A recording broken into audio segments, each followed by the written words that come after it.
Hello everyone. Welcome to my channel. Today let us try to understand the new SEBI rules for multi-cap funds which was announced in September 2020. So the new rule from SEBI was announced on 11th September. SEBI is the Indian regulator stock a Securities Exchange Board of India. It has shaped up the entire mutual fund industry with the new rule on multi-cap funds. As per this rule, SEBI mandates a minimum 25% allocation to each of large cap, small cap, and mid caps, and it has allowed till January 2021 for the mutual funds to adhere to this rule. So this possibly means a churn in the mutual fund portfolios. The worst affected mutual multi-cap funds would be those multi-cap funds whose assets under management runs into thousands of crores and who have about 1% allocation to small caps. So such funds would be the most affected. So as a result of this, the AMFI, the mutual fund body, has returned to SEBI and has asked for various options. SEBI might have given many options to the mutual fund industry to adhere to. So moving on, let us try to understand why did SEBI come up with this rule. As per SEBI, the term multi-cap has been used even though a fund is primarily a large cap fund. Fund houses which have one large cap fund, their multi cap funds seem to hold the same stocks. Though just that the name of the fund is different, they seem to be holding the same stocks. And as per the market regulator, the portfolios have become highly skewed and with the large concentration to the large stocks. Some multi-cap funds have had more than 80% of their investments in large caps, and they even have less than 1% exposure to small caps. So this is the reason why SEBI has come up with this rule. So moving on, let us try to understand what the leading fund managers and practitioners of the industry say about this. As per most fund managers, their idea of a multi-cap fund was that of a market cap agnostic fund. They viewed it as a flexibility to invest in various companies irrespective of market caps. So, as per them, they just wanted that flexibility and they would select stocks solely on the basis of investment merit. Most leading fund managers do not favor this new ruling of SEBI. They feel that there will be large redemptions in these multi cap funds, as many investors would not prefer as high as 25% exposure to small caps.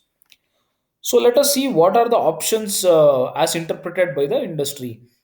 So one option is to this is apart from increasing the exposure to 25% in each of these categories. So these are the alternate options. So one obvious option is to increase your exposure to small cap and mid cap from maybe low of 5-10% to 25%, and these are the non-obvious options. So one option is to return money to clients and close multi-cap funds. So this looks like the most simplest option, but it's very doubtful as to whether any fund house would go with that. Then the second option is to switch between other funds. So, for example, an investor holding 1 lakh rupees in a multi cap fund could choose to switch to large cap, mid cap, and small cap funds. So, in his own comfortable ratio. So, he would effectively be achieving the same objective as that of a multi cap fund.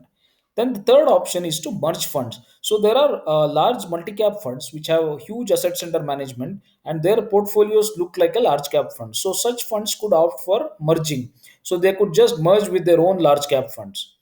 Then conversion to thematic funds. So very smaller funds could convert to thematic funds. So they could just try to invest stocks from a particular sector or a theme, and then get converted to thematic funds.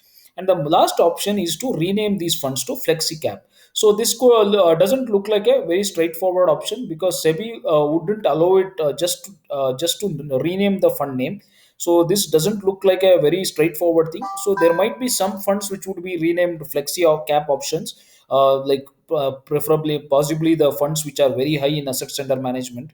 And if they are able to convince SEBI, then probably this could turn out the flexi cap thing could become a practice. So moving on, so what is the conclusion? So the conclusion is this regulation has been welcomed by small cap investors who think that now there will be inflows into small caps. So this could happen in the near future. So even before mutual fund starts buying, the other market participants like traders and investors might rush to buy small caps. But if you are a long-term investor, this might not really hold, because it is not very clear presently whether mutual funds would be forced to buy small caps or mid caps. So this is something which you will have to take care, and you will have to exercise discretion. Then SEBI has to understand that every index has a certain amount of skewed allocation. If you check Nasdaq, S&P 500, you will see that top 5 10 stocks will account for more than 20 30% of the entire index. It happens because the natural law is that money flows into classes where there is more stability and growth.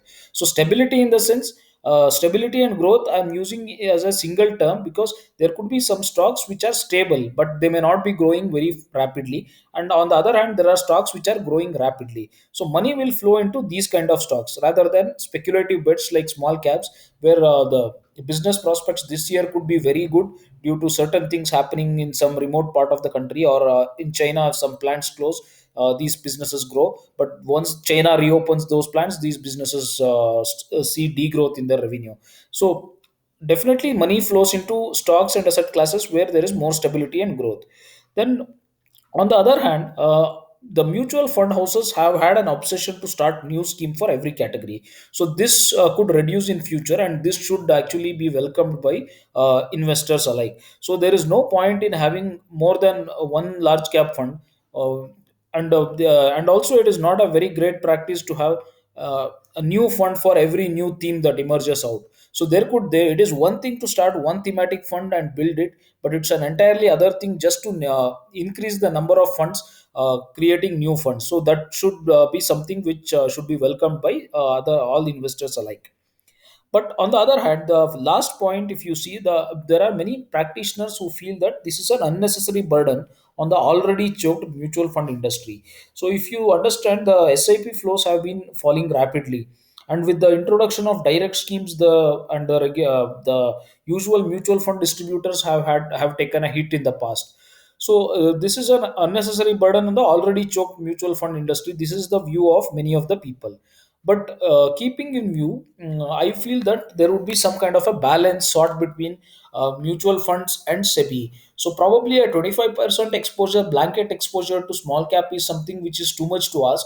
So there might be a balance, and even and the mutual funds who don't really like to have exposure to small caps, they simply shouldn't have something called multi cap. So as per them, they are thinking that it's a market cap agnostic fund. For that, you have other funds. You have large cap fund, mid cap fund, and small cap fund. So invest in all three. An investor could effectively achieve the objective of a multi cap fund by investing in all these three funds, and I don't think it's much of a problem. If an investor invests in one fund or three funds, it's not going to be any logistical problem. It's the investor's problem. So that is something which the mutual fund managers and the industry should understand. So let us wait till more clarity emerges, and we'll keep updating you on any new changes to this particular rule. Thank you for watching the video till the end.